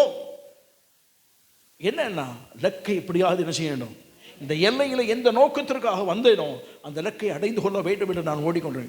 ஆகவே நம்முடைய வாழ்க்கையில் ஒன்று மனதில் வைத்துக் கொள்வோம். உலக ரீதியாக நீங்கள் போராடுவதாக இருந்தாலும் சரி, ஆவிக்குரிய ரீதியாக போராடுவதாக, தேவன் வைத்த இலக்கை அடைந்து கொள்வதாக இருந்தாலும் சரி, அந்த போராட்டத்தில் பல பிரச்சனைகள், போராட்டங்கள் வரத்தான் செய்யும். ஆமாம், இயேசு கிறிஸ்து சொல்லும் போது, இந்த உலகத்தில் உங்களுக்கு உபத்திரம் உண்டு, ஆனால் சொன்னார் பாருங்க, ஆனால் என்ன செய்யுங்கள், நான் உலகத்தை என்ன செய்தேன். கர்த்தருக்கு மகிமை உண்டாவதாக. நம்ம வாழ்க்கையில் அதை புரிந்து கொள்ள வேண்டும். இந்த உலகத்தில் உபத்திரம் இயேசு கிறிஸ்துவிடத்தில் வந்த உபத்திரமே கிடையாதுன்னா, இந்த உலகத்தில் எங்கே போனால் உபத்திரம் உண்டு. இயேசு கிறிஸ்து மட்டும் உபத்திரம் இருக்குன்னு நினைக்கக்கூடாது. உலகத்தில் எங்கே போனால் இன்னும் உண்டு. எந்த மனிதனும் சுலபமாய் வாழ்க்கையில் வெற்றி பெற்றுக் கொள்வதில்லை. எந்த மனிதனும் சுலபமாய் கோல் அடைந்து கொள்வதில்லை. அப்படி அடைந்து கொண்ட யாருன்னு கேளுங்க பார்ப்போம். இன்றைக்கி வைத்துக்கோங்க, ஒரு பெரிய ஒரு தொழில் வைத்திருக்கிறார், ஒரு கம்பெனி வச்சுருக்கார். அவர்கிட்ட போய் நீங்கள் உட்காந்து, அல்ல நல்ல தொழில் செய்கிற ஒருவர், அவர்கிட்ட போய் உட்காந்து ஒரு 10 நிமிஷம் என்ன கொடுங்க, உங்கள்கிட்ட பேசணும். நீங்கள் இப்படிப்பட்ட ஒரு பெரிய ஒரு ஒரு ஒரு கம்பெனி வைப்பதற்கு, ஒரு பெரிய ஒரு 10 பேரை வச்சு வேலை வாங்குவதற்கு எப்படி வந்தீங்க அப்படி நீங்கள் கேட்டு பாருங்கள். அவங்க சொல்லுவாங்க, நான் சின்ன வயசுலேயே வந்துட்டேன், சின்ன வயசுலேயே நினச்சிட்டேன், இந்த வேலைக்கு வந்துட்டேன். ஒரு வேலை படிப்பறிவும் எதிர்பார்த்தளவு நம்ம எதிர்பார்த்தளவு படிப்பறிவு இல்லாமல் இருக்கலாம். அவர் சொல்லுவார், இந்த சின்ன வயதில் வந்துட்டேன், என்னோட என்ன முதலாளி எனக்கு சொல்லிக் கொடுக்கணும்னு சொல்லி அவர்கிட்ட தான் வந்தேன். ஆனால் ஒரே நாள்லாம் சொல்லிக் கொடுக்க மாட்டார். ஒரே நாளில் என்ன செய்ய மாட்டார்? சொல்லிக் கொடுக்க மாட்டார். அவர் என்னை வேலை வாங்கினார், அடித்தார், அடி வாங்கினேன், பல ஏச்சுக்கள் வாங்கினேன், அவமானப்பட்டேன், நிந்தைகள் இருந்தது, சம்பளம் கொடுக்காத காலகட்டம் இருந்தது, எல்லாமே அனுபவித்தேன். எனக்கு ஒன்றே ஒன்று தான் ஒரு லக்கு. என்னன்னு? என் முதலாளி மாதிரி நானும் ஒன்று. அவன் மனசில் ஒன்று இருந்தது, என் முதலாளி மாதிரி நானும் ஒரு முதலாளி என்ன செய்யணும்? மாறணும். என் முதலாளி மாதிரி நானும் ஒரு நல்ல ஒரு கம்பெனி என்ன செய்யணும்? வைக்கணும் அப்படின்னு சொல்லி நான் இருந்தேன். ஆனால் பல கஷ்டங்கள் பாடுகள் எல்லாம் இருந்தது. ஆனால் இவையெல்லாம் படித்து ஒரு காலகட்டம் வரும்போது நான் என் முதலாளிகிட்ட போனேன். ஐயா வணக்கம், நானும் போகிறேன்னு சொன்னபோது அவர் என்னை வாழ்த்தி இந்த கம்பெனி வைக்கிறதுக்கு கொஞ்சம் பணமும் கொடுத்து அனுப்பினார் அப்படின்னு சொன்னார். அவர் பட்ட கஷ்டங்கள் எல்லாம் சொல்லும்போது ஒன்றாய் குறித்து கொள்ள வேண்டும், அவர் சும்மா இந்த எல்லைக்கு வரவில்லை. ஆமாம், இந்த உலகத்துக்கு எந்த மனுஷன் எடுத்துக்கொள்ளுங்க, பெரிய மனுஷனாக இருக்கிறார் என்று சொல்லி நாம் காண்கிறோம், இவர் உயரத்தில் இருக்கிறார் என்று சொல்லி காண்கிறோம். எந்த மனிதனும் சும்மா உயரத்தில் போய் நிற்கவில்லை. ஆமாம், அவருக்கு நம்ம ரொம்ப நல்லா படிச்சுட்டாரு. ஆமாம், உண்மைதான். அவர் படிக்கிறார் என்று சொல்லிட்டு நம்ம சொல்லிட்டோம். ஆனால் படிப்பதற்கு அவர் எவ்வளோ கஷ்டப்பட்டால் நமக்கு என்ன செய்யாது? இங்கே தான் இருக்கீங்களா? அதான் ஆற்றலாம் எழுதியிருப்பாங்க, தலை குனிந்து படி, தலை நிமிர்ந்து நிற்பாய். அதுக்கு வாசிருக்கீங்களா? புத்தகத்தை வாசிக்கும் போது என்ன செய்யணுமா? அப்படிலாம் அண்ணன் அடுத்த தலை குனிஞ்சு வாசிக்கிறது இல்லை. புத்தகத்தை ஒழுங்காக என்ன செய், கல்வியை நன்றாக கற்றுக்கொள். நாளைக்கு இந்த கல்வி உன்னை என்ன செய்யும்? மேலே கொண்டு. கல்வி கற்றுக்கொள்வது கஷ்டம்தான். படிப்பது, மனப்பாடம் பண்ணுவது, எழுதுவது, இதெல்லாம் கஷ்டம்தான். எது எளிதுன்னு சொல்கிறீங்க? தம்பி மாட்டில் போய் கேட்டால் உங்களுக்கு எது கஷ்டம்? படிப்பே கஷ்டம் அப்படி சொல்லுவாங்க. இன்னும் கேட்டிங்கன்னா எவன்டா படிப்பை கண்டுபிடிச்சாம்மாங்க. கேட்டிருக்காங்க, பார்த்துருக்கீங்களா? அப்படிலாம் கேட்பாங்க. ஒரு சின்ன துணுக்கு ஒன்று இருந்தது, இந்த கல்வி முறையை கண்டுபிடிச்சது இவன் தான்யா அப்படின்னு. அந்த ஆளை முதல்ல எனக்கு காமிங்க, அவனை பிடிச்சி பார்க்கணும் அப்படின்னு சொல்லி கமெண்ட்லாம் போடுங்க. அப்போ என்ன அப்படின்னா, கல்வியாக இருந்தாலும் சரி, எதுவாக பணம் சம்பாதிப்பதாக இருந்தாலும் சரி, அவன் ஆவிக்குரிய உலகத்தில் தேவன் வைத்த கோலை அடைவதாக இருந்தாலும் சரி, ஒரு வெற்றிகரமான ஒரு காரியத்தை அடைந்து கொள்வதற்கு சும்மா போக முடியாது. அவன் கர்த்தருக்கு பயமாட்டாவதாக. ஆகவே நம்முடைய வாழ்க்கையில் எல்லாம் உண்டு என்பதை அறிந்து கொள்ள வேண்டும். ஆமாம், கர்த்தருக்கு பயமாட்டாவதாக. அதெல்லாம் போராடி தான் மேற்கொள்ள வேண்டும், போராடி தான் ஜெயிக்க வேண்டும். கர்த்தருக்கு பயமாட்டாது. பெண்களை எடுத்துக்கொள்வாங்க, ஒரு ருசியுள்ள ஒரு சமையல் பண்ணிட்டாங்கன்னா உடனே வந்து செய்து கொடுத்துட்டாங்கன்னு நினைக்கிறீங்களா? நீங்கள் நம்மளும் கேட்டுவோம், நீங்கள் எத்தனை சூடுபட்டாங்க, எத்தனை அது உப்பாகிடுச்சு, எத்தனை காரமாச்சு, எத்தனை இதாகிடுச்சுலாம் நமக்கு என்ன செய்யாது? தெரியாது. நமக்கு தெரியாமல் எத்தனை கொட்டினாங்கன்னு நமக்கு என்ன செய்யாது? செய்து நல்லா இல்லைன்னு சரி கொட்டினது நமக்கு என்ன செய்யாது? தெரியாது. நம்ம வாங்கி போடத்தான் முடியும். சமையல் அடுத்தாக்கில் ஜாமான் இல்லைன்னு சொல்லுவாங்க, வாங்கி போட தெரியும். நமக்கு உள்ளே நடக்கிறது நமக்கு என்ன செய்யாது? தெரியாது. நல்லா இல்லையே, என்ன பண்ணாது, அடுத்த அரை மணி நேரத்துக்கு செய்வோம், உடனே டக்குன்னு இதை தூக்கி கொட்டிட்டு வேற ஒன்று செய்யுது. இப்படிலாம் நடந்திருக்கும். எத்தனை முறை இதெல்லாம் நடந்ததோ தெரியாது. கையில் சூடு, காலில் சூடு, எல்லாம் அப்படி பார்த்தோன்னா வீர தழும்புகள்லாம் நமக்கு என்ன செய்யும்? அது தெரியும். அதெல்லாம் ஆனால் இன்றைக்கி ருசியாக சாப்பிட்றோன்னா அந்த ருசி, அந்த வீர தழும்புகளை பார்த்து தான் நிச்சயம் வேண்டியது இருக்குது. இதெல்லாம் எல்லாமே சுலபம் என்பதல்ல. கோல் அடைந்து கொள்ளணும்னா நாம் சில வேளையில் தொடர்ந்து ஓடும்போது பக்க வழியாய் வரக்கூடியதான பிரச்சனைகள், எதிராய் வரக்கூடிய பிரச்சனைகள், பின்பதாக வரக்கூடிய துரோக கிரியைகள் எல்லாமே உண்டு. கர்த்தருக்கு பயம் உண்டாவதான். உங்கள் ஒவ்வொருவருக்கும் தேவன் ஒவ்வொரு லக்கு வைத்திருக்கிறார். ஆமாம், லக்கு இல்லாமல் யாரையும் ஆண்டவர் கூப்பிடவில்லை. சும்மா நீங்கள் ஆண்டவர் வந்து உங்களை சும்மா கூப்பிட்டான்னு நினைக்கிறீங்களா? எப்போ நீங்கள் எல்லாம் ரசிக்கப்பட்டு வாங்க, என் ராஜ்யம் எப்படியா கட்டப்பட்டால் போதும், ஒரு சபை வளர்ந்தால் போதும், வாங்க ஞாயிற்றுக்கிழமை இருங்க, ஆராதனை பண்ணுங்க, போங்க, சாப்பிட்டுங்க, படுத்துங்க, போய் ரெஸ்ட் எடுத்துங்க, வேலை பார்க்குறீங்க, சம்பாதிங்க, பிறகு ஞாயிற்றுக்கிழமை ஆனால் வந்துட்டு போங்க. இதனால ஆண்டவருக்கு என்ன பயன், உங்களுக்கு என்ன பயன், எனக்கு என்ன பயன்? தேவன் ஒரு லக்கை வைத்திருக்கிறார். அவருடைய ராஜ்யம் மகிமைப்பட வேண்டும் என்று சொன்னான். நமக்கென்று லக்கை நாம் அடைந்து கொள்வதற்கு போராடி போகத்தான் வேண்டும். ஆமாம், கர்த்தருக்கு மகிமை உண்டாவதாக. அவர் என்னுடைய ராஜ்யம் கட்டப்பட வேண்டும். அவருடைய எல்லை, அவருடைய நோக்கம் எல்லாம் இதுதான், அவர் ராஜ்யம் கட்டப்பட வேண்டும். நமக்கு எல்லை கொடுத்திருக்கிறார், ஒவ்வொருவருக்கும் ஒவ்வொரு எல்லை கொடுத்திருப்பார், ஒவ்வொரு பகுதி கொடுத்திருப்பார், ஆத்துமாவை பணி. ஆமாம், அப்போ நம்ம வந்துட்டோம். இங்கே வந்தால் நம்முடைய எண்ணங்கள் எல்லாம் தரிசனத்தை அல்லது லக்கை முன் வைத்து கொண்டே இருக்க வேண்டும். ஆமாம், கர்த்தருக்கு மகிமை உண்டாவதாக. அதில் ஒன்று, இந்த லக்கை அடைந்து கொள்ள முடியாமல் போவதற்கு பல காரணம் சந்தித்தாலும் லக்கை அடைவதற்கு தடை வரக்கூடியதில் ஒன்று என்னன்னா, பழைய கதைகளை பேசுவது நம்முடைய லக்கு அல்லது எல்லை அடைந்து கொள்வதற்கு தடை ஏற்படுத்தும். ஆமாம், பழைய கதையை பேசுறது. ஒன்று, நான் ஒரு காலத்தில் எப்படி இருந்தேன் தெரியுமா அப்படின்னு சொல்லி இவங்க கதையை பிராணத்தை நினைச்சுவாங்க, பேசிட்டு அங்கே தான் இருப்பாங்க. இன்னொன்று, அவர் என்ன இப்படி பேசிட்டார், அவன் பேச்சை கேட்டுட்டு அதை பேசிட்டாரு, என்னை அவமானப்படுத்திட்டாரு, என்னை அப்படி பண்ணிட்டாரு, அந்த எல்லையை விட்டு என்ன செய்ய மாட்டான், சொல்லிகிட்டே இருப்பான். இதை வந்து எல்லையை விட்டு என்ன செய்ய மாட்டான், போக மாட்டான். இந்த பழைய நினைவுகள் பழைய கதைகளை பேசிக்கொண்டே இருக்கிறவன் முன்னேறி என்ன செய்ய மாட்டான். எங்கள் அப்பா எனக்கு அன்னைக்கு ஒரு 10,000 ரூபா கொடுத்துருந்தா நான் இப்படியே பழச்சிருப்பேன். அவர் அன்னைக்கு கொடுக்கலைங்க, விட்டு கொடுக்கல. அதுக்கு என்ன செய்யப்போ, அவர் கொடுக்கலங்கிறதுக்காக வெறுமையாக உட்காந்து சாப்பிட்டுட்டே படுத்து தூக்கிட்டு இருக்க முடியுமா? 2 கை 2 கால் கொடுத்துருக்காரு, அவர் கொடுக்கல. எப்படியா நான் சம்பாதிக்கிறதுக்கு நான் முயற்சி பண்ணி போகிறேன்னு சொல்லி அடுத்த ஸ்டெப் வச்சு வெளியே போயிடணும். சம்பாதித்து அந்த 10,000 நான் வைத்து செய்ய வேண்டியதை செய்வதற்கு காலம் வேண்டுமானால் 1 வருஷம் 2 வருஷம் எக்ஸ்ட்ரா ஆகும். ஆமாம், ஆனால் முன்னேற்றத்தில் தடையாக இருக்கக்கூடாது. ஓடுவது மட்டும் என்ன செய்யக்கூடாது, தடையாக இருக்கக்கூடாது. எங்கள் அப்பா எனக்கு செய்யலை, எங்கள் அம்மா எனக்கு கொடுக்கல, அன்றைக்கி பார்த்தா எங்கள் அம்மா அந்த செயினை வச்சு கொடுத்துருந்தா நான் என்றைக்கோ போயிருப்பேன், கொடுத்துருந்தா இன்றைக்கி இப்படி தான் இருப்பேன். ஏன் அப்படின்னா, பழைய கதையை பேசுகிற ஆட்கள் இப்படி தான் இருப்பாங்க, இப்படி தான் இருந்துட்டு இருப்பாங்க. பழைய கதைகளை என்னைக்கு ஒருத்தன் பேச ஆரம்பித்தானோ அன்னைக்கு அப்படி ஓட்டம் அங்கே தான் இருக்கும். உட்காந்து அந்த வாலிபனாக இருந்தாலும் உட்காந்து அதில் சாப்பிட்டு தான் உட்காந்துருப்பான், முன்னேற முடியாது. எந்த வாலிபனாக இருந்தாலும் சரி, எந்த வாலிப பிள்ளைகளாக இருந்தாலும் சரி, எந்த முதியோராக பெரியவர் யாராக இருந்தாலும் மனிதனாக இருக்கிற நாம் கட்டாயம் முன்னேற இருக்கிற வழிகளை கர்த்தர் வைத்திருக்கிறார். ஆமாம், ஒரு கோல் வைத்திருக்கிறார். ஆனால் அதுக்கு தடைகள் வரும். பின்னாடைகளை என்ன செய்யணும், நாம் சந்தித்த அவமானங்கள், சந்தித்த பிரச்சனைகள், சந்தித்ததான போராட்டங்கள், தேவைகள், இவைகளை வச்சுக்கிட்டு நாம் என்ன செய்யக்கூடாது, பேசிக்கிட்டே இருக்கக்கூடாது. இங்கே தான் இருக்கீங்களா? நீங்கள் ஏன் ஜெபம் பண்ண வரல? வாங்க, சர்ச்சில் அவங்க என்ன ஒரு மாதிரி பார்த்தாங்க, அவங்க ஒரு மாதிரி பார்க்கட்டும், 2 மாதிரி பார்க்கட்டும். சர்ச்சுக்கு அவங்களுக்காக வரீங்க, அவர் ஒரு மாதிரி பார்க்கத்தாங்க செய்வாங்க. சர்ச்சில் ஒரு மாதிரி என்ன செய்வாங்க, அவங்க என்ன ஒரு மாதிரி பார்த்தாங்க, ஒரு மாதிரி பார்த்தா 2 மாதிரி பார்த்தாங்க. யார் பார்த்தா பார்க்க என்னங்க, நான் யாருக்கா வந்திருக்கிறேன், ஆண்டவரை ஆராதிக்க வந்திருக்கிறேன். இயேசு எனக்கு ஒரு லக்கு கொடுத்துருக்கிறார், அந்த லக்கை நான் அடைந்து கொள்ள வேண்டும். அதற்கு என்ன பிரயாசப்படணும், அதை செய்ய வந்திருக்காங்கன்னா மற்றவன் பார்க்குறான், இவன் சொல்கிறான், அவன் என்னை பற்றி அவங்க பேசிட்டாங்க, எங்கள்கிட்ட பேசிட்டாங்க, ப்ரூவ் பண்ணுறதுக்கு போக முடியுமா உங்களுக்கு?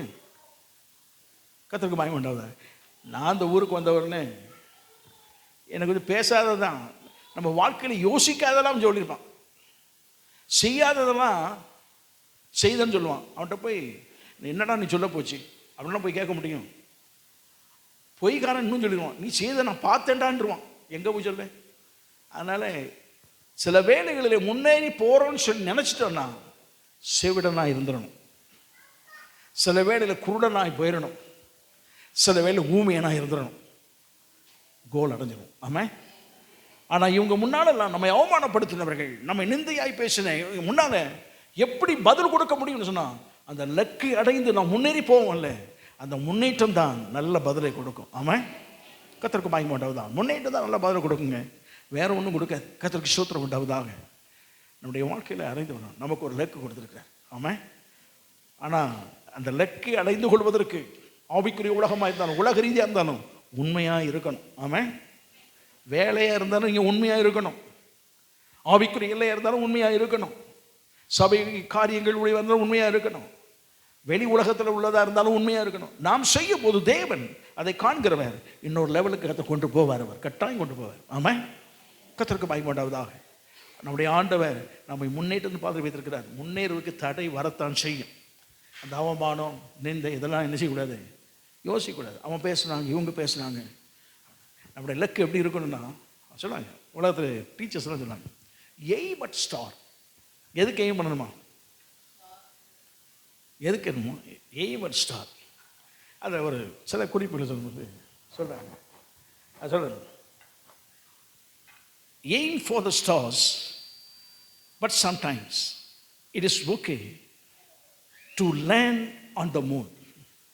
அவன் என்ன சொல்கிறான்னா, நீங்கள் நட்சத்திரத்துக்கு எய்ம் பண்ணுங்க, ஒரு வேளை நமக்கு அது கிடைக்காட்டாலும் எதிரியாவது போய் இறங்கிடுவோம், 3 போயாவது இறங்கிடும்.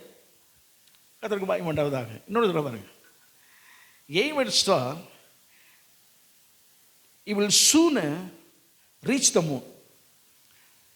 ஸ்டாருக்கு எய்ம் பண்ணி நீங்கள் போங்க, அட்லீஸ்ட் நீங்கள் எதுக்குலையா போய் இறங்கிடுவீங்க, 3 போய் அதை இறங்கிடும். கர்த்தருக்கு மகிமை உண்டாவதாக. என்ன சொல்கிறேன், 3 தடவை. இன்னொன்று, aim at star to try achieve small thing first. முதல்ல ஒரு சின்ன காரியத்தை என்ன செய்யுங்க, அதை எய்ம் பண்ணி நீங்கள் செய்து பாருங்க. அது சொல்கிறான், தென் ட்ரீம் பிக். அதாவது அதை என்ன செய்யணுமா, அதை சொப்பனம், பெரிய ஒரு சொப்பனமாக பாருங்கள், அது ஒரு பெரிய தரிசனமாக பாருங்கள். பார்க்குறான், which are right and which on the fall. ஒன்று சரியாக இருக்கும் அல்லது பின்பற்றக்கூடியதாக இருக்கும். ஆனால் நீங்கள் வச்சிருக்கிற எய்ம் எதுக்கு தான் வைக்கணும்? அப்போ ஸ்கூலில் சொல்லி கொடுக்கும்போது aim at star, at least you will reach top of the tree. ஒரு ஒரு ஒரு மரத்தினுடைய முனி பகுதியாவது என்ன செய்யலாம், தொடலாம். பரீட்சைக்கு எழுதுறது 35க்கு எழுதுனா 15 தான் கிடைக்கும். எழுதும்போது எதுக்கு எழுதணும்,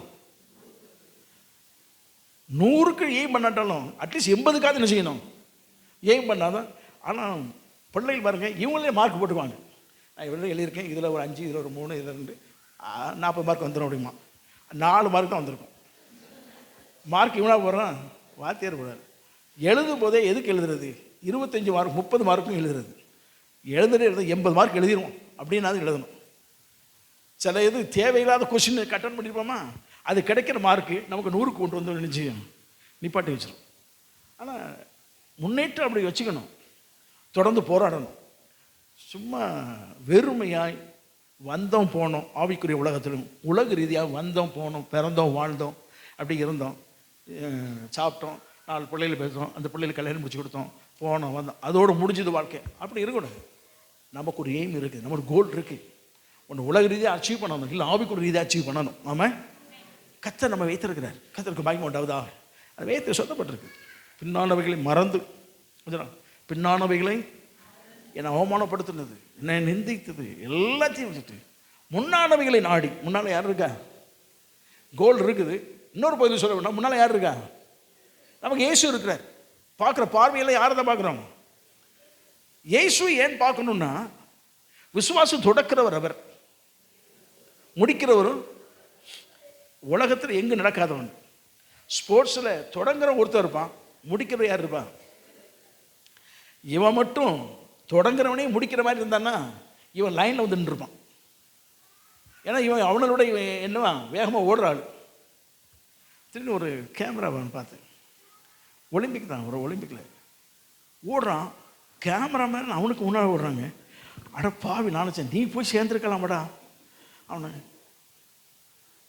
பார்த்துட்டு கேமராமேன் அவனுக்கு முன்னால் 4 அடி தூரத்தில் என்ன செய்யறான், இவனுக்கு கேமரா தூக்கிட்டு ஓடுறான். அவன் போட்டிருக்க ட்ரெஸ்ஸு வேறு. இதெல்லாம் இல்லாமல் ஓடுனான்னு இவன் நினைச்சிருப்பான், வேர்ல்டு நம்பர் 1 மாறியிருப்பான் நாம் நினைக்கிறோம். ஆனால் அங்கே போய் பயந்து போய் கடைசியில் தான் வந்திருப்பான். அவனுக்கு உள்ள கோல் இருந்தது, இவனை எப்படியாவது ஆளாக என்ன செய்யணும், எடுக்கணும்னு ஓடுறவன் முதல்ல வர்றவனோட வேகமாக என்ன செய்யறான். அதை பார்த்துட்டு நான்லாம் யோசிப்பேன், என்னடா இதெல்லாம் போடலையே அப்படின்ட்டு. சரி இருக்கட்டும். ஆனால் என்ன அப்படின்னா, நம்முடைய வாழ்க்கையில் ஒரு கோல் வச்சு அதை அச்சீவ் பண்ணிடணும். ஆமாம், தடைகள் வரத்தான் செய்யும், பக்க வழியாய் வரும். கர்த்தருக்கு மகிமை உண்டாவதாக. அவங்க ஒரு மாதிரி என்னை பார்த்தாங்க, அதனால் ஜெபத்தையும் விட்டுட்டேன். இல்லை ஒரு மாதிரி என்னை பார்த்தாங்க, பேசுனாங்க, அதனால் ஆண்கள் ஜெபத்துக்கே வரல. நான் அது நம்மளை தான் சொல்ல முடியும், அவங்களே என்ன சொல்கிறது. ஆண்கள் ஜெபத்துக்கே வரல. யார் சொன்னால் என்னங்க, அந்த சேர் என்னுடைய சேர், அந்த இடத்துல ஆண்கள் மீட்டிங் நான் இருப்பேன். ஆமாம், யார் சொன்னால் என்ன, சிஸ்டர் எப்படி பார்த்தான்னா பார்க்குறேன் என்ன, அந்த சேர் என்னுடைய சேர், நான் அங்கே வந்து உட்கார்ந்துருப்பேன் அப்படி நினைக்கணும். கர்த்தருக்கு மகிமை உண்டாவதாக. ரட்சிக்கப்பட்ட புதுசில் நல்லா ரட்சிக்கப்பட்ட புதுசு. அப்போ எனக்கு என்ன வயசு இருக்கணும், 15 வயசில் ரட்சிக்கப்பட்டேன். ஜெபம் பண்ணுறதுக்கு கடற்கரை ஜெபத்துக்கு வரும். 16 வயசு இருக்கும்போது கடற்கரை ஜெபத்துக்கு போவாங்க. சனிக்கிழமை நைட்டு தான் ஜெபம் பண்ணுவாங்க. தூத்துக்குடியில் சேர்ச்சி அந்த பிரதர்ஸ் எல்லாம் போய் ஜெபம் பண்ணுவாங்க. அண்ணா என்ன அப்படின்னா, 2 மணி 10 11 மணிக்கு ஆரம்பித்தா 2 மணி வரைக்கும் நடக்கும் ப்ரேயர். அதுக்கப்புறம் வந்து முகம் கைகளை கட்டி படுத்துட்டு காலையில் 5 மணிக்கு ஓப்பனை ப்ரீச்சிங்லாம் போவாங்க. நான் அப்போ தான் வந்திருக்கேன். என்ன ஜெபம் பண்ண வரியான்னு கேட்டாங்க. நானும் வாரேன், அவசரம் ஆசையில் சின்ன வாரேன் அப்படின்ட்டேன். எல்லாம் உட்காந்து ஜெபம் பண்ணாங்க, எல்லாரும் ஜெபம் பண்ணாங்க. நானும் பார்த்துட்டே இருந்தேன்.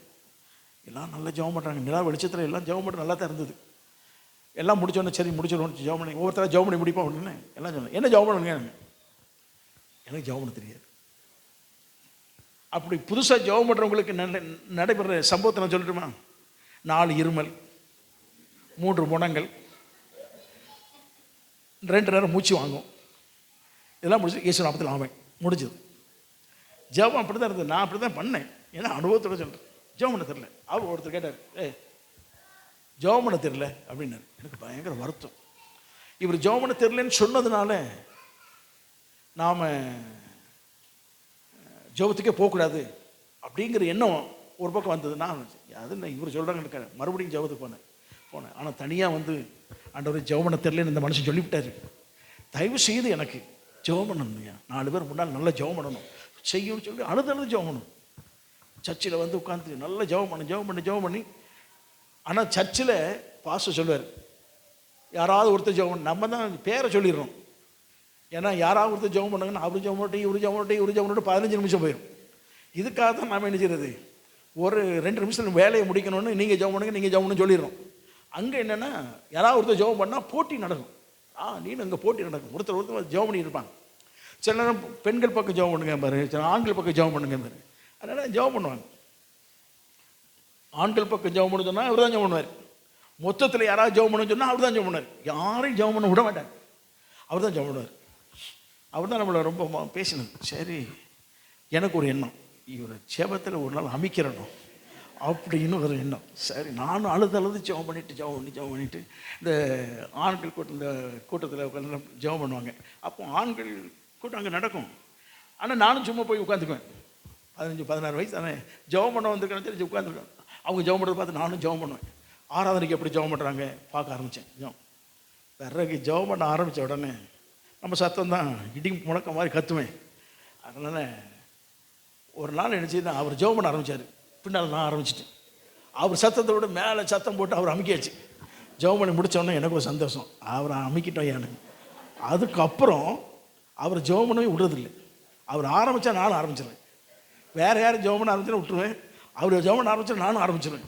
அவர் சொன்னார், என்னை ஜெபம் பண்ண விடக்கூடாதுன்னு நினச்சிருக்கேன் நீ. நான் மனசுக்கு நினச்சேன், உனக்கு ஜெபம் பண்ண தெரியலையான்னு கடற்கரையில் அன்றைக்கி கேட்டேர்ல, சொல்லலை. ஆனால் எனக்கு ஒரு எனக்கு எப்படியாவது என்ன செய்யணும், தூக்கிடணும் அப்படின்னு ஒரு எல்லை, ஒரு எய்ம். நம்ம எப்படியாவது முன்னேறணும். இவர் என்னை இப்படி கேட்டாருங்கிறதுக்காக இவனுடைய ஜெபத்துக்கே போக மாட்டேன்னு சொல்லி போனோன்னா இழப்பு எனக்கு தான். இழப்பு யாருக்கு தான்? நான் அடைந்து கொள்ள வேண்டும் என்ற ஜெப வாழ்க்கையின் அனுபவம் அன்றைக்கி இல்லாமல் போயிருக்கும். நம்ம ஜெயத்திலே நம்ம ஒன்று மனதி வச்சுருக்கோம், அவங்க என்ன ஒரு மாதிரி பார்த்தாங்க, இவங்க என்ன ஒரு மாதிரி பார்த்தாங்க, அதனால் சர்ச்சுக்கு வரல, அதனால் ஆண்டவரை விட்டுட்டேன், அதனால் எனக்கு இயேசு வேண்டாம். நஷ்டம் உங்களுக்கு தான். முன்னேற முடியாது.